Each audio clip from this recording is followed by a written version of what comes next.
Fremtidens ejendomme står her allerede, og derfor skal vi passe godt på dem.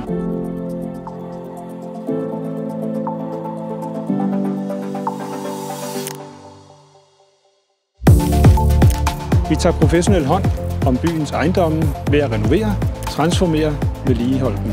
Så kan de holde de næste mange år, og vi undgår at rive dem ned og bygge nyt. Det synes vi er sund fornuft, og det er det, vi kalder renovering med respekt.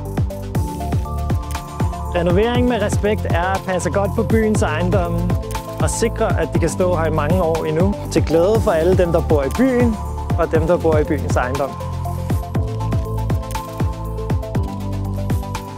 Renovering med respekt handler om komforten for dem, der bor og færdes i ejendommene. Det handler også om, at anlæg for vand, varme og ventilation er udført og vedligeholdt korrekt.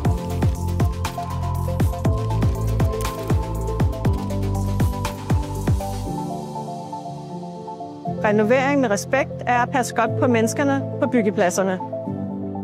Det har vi for eksempel, når vi udfører arbejdsmiljøkoordinering, hvor vi har fokus på tryghed og sikkerhed, og på, at dem, som færdes på byggepladsen, kommer sikkert hjem hver dag.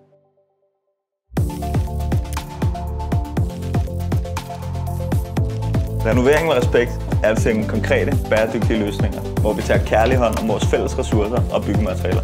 Det gør vi for eksempel ved at sende brugte byggematerialer til genbrug eller opsagning. Renovering med respekt er at skabe gode, sunde projekter, hvor vi sikrer god dialog og stærkt samarbejde med bygherrer, beboere og samarbejdspartnere. Hele vejen fra start